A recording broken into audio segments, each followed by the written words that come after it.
Some states are taking it upon themselves to make it so President Trump's legacy can outlive the presidency.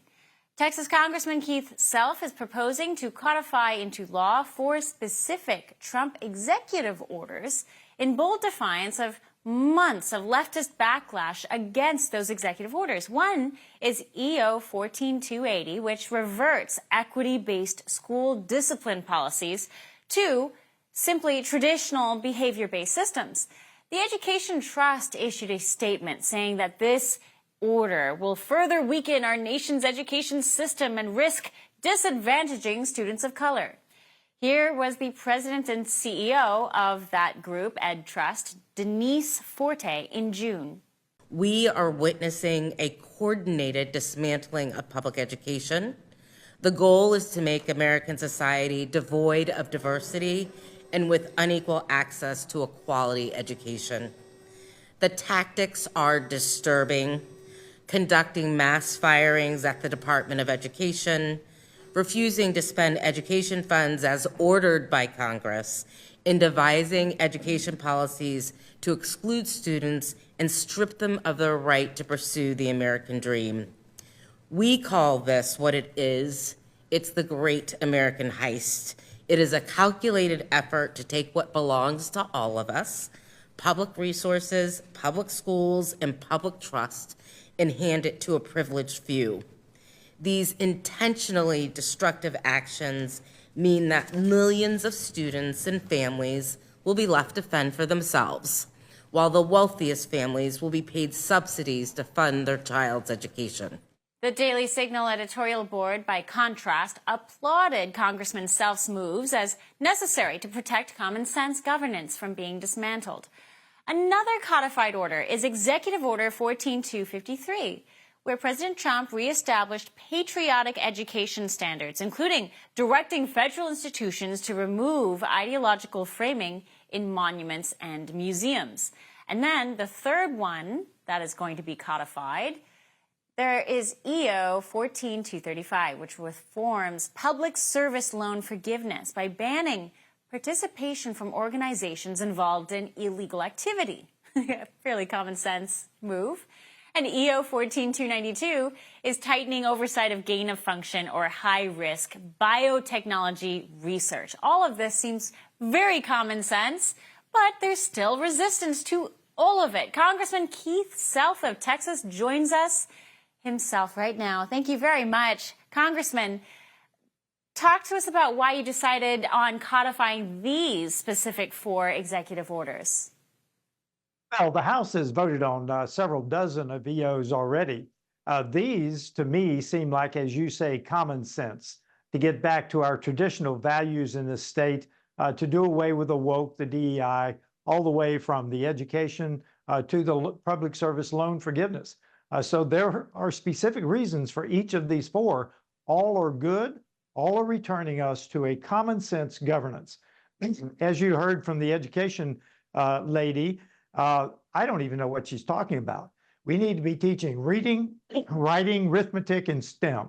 And our people need to be getting the quality education that she kind of alluded to, because we need high-tech, well-versed people, well-educated people, not DEI and woke in our education system. Well, we've heard the resistance from these groups, but in terms of Congress itself, what are your colleagues saying about these propositions? Well, I'm not hearing a lot from them because we only dropped them on Friday, and the House is in recess anyway.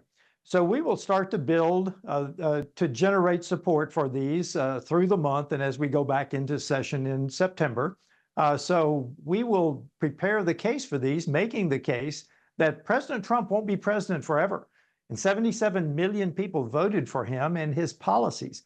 We need to be codifying these EOs so they can't be simply undone with a stroke of a pen, whoever the next president is. So when you say codifying these EOs, I mean, essentially these are going to be bundled up into legislation, but they're obviously smaller, bite-sized pieces that Congress can vote on.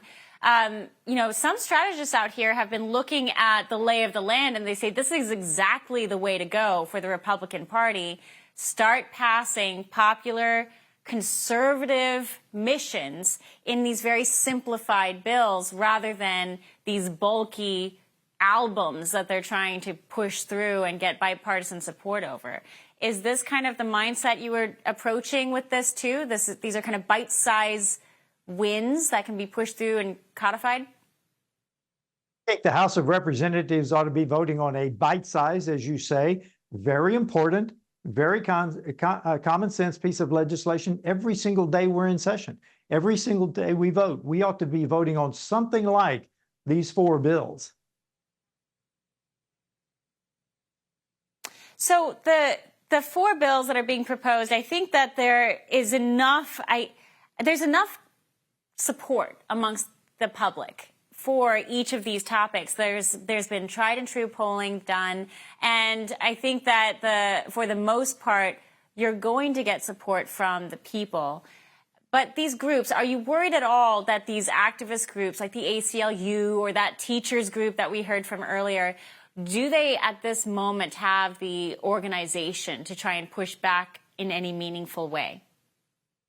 Well, I don't know. I don't think so. I am more concerned about the judiciary. We've seen activist rogue judges stop many things that President Trump put into EOs. I think our activist judges are more dangerous to this process. And I think eventually the Supreme Court will have to take a hand and define where one district judge's authority lies.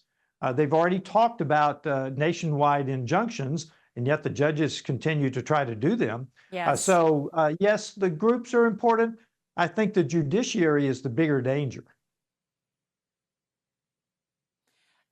On that topic, I mean, the Supreme Court has some pretty astounding cases that it's going to be hearing in the next few weeks. And the question of what are we going to do with some of these runaway politicized federal judges has, you know, they've touched on it a little bit, as you mentioned, in the nationwide injunction ruling recently. But there's a lot of people who are calling for Congress to really start flexing its impeachment muscles a little more than it has in history.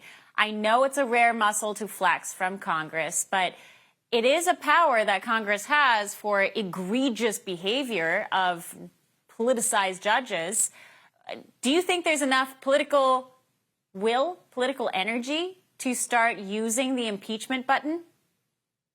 I don't think so, because we need to keep our eye on President Trump's agenda. We need to continue to enact his agenda. As you know, we just did the big, beautiful bill. We did the rescissions package. We voted on the digital asset package as a whole. So we need to keep that going because we've still got the appropriations bills to go, perhaps another rescission package, perhaps reconciliation bill number 2. So I want to keep my eye on the ball. You may note that the administration just put in an ethics complaint against one of the activist judges. So there are tools that the administration itself has. Yes. I want to see how those play out, and I want to keep our eye on the ball of passing President Trump's agenda as we go forward. Congressman, thank you so much for the time. Thank you. Stay tuned. How DHS is fighting a two-front battle these days, both criminal aliens and the criminal-loving media. ICE Deputy Director Madison Sheehan joins us next. We'll be right back.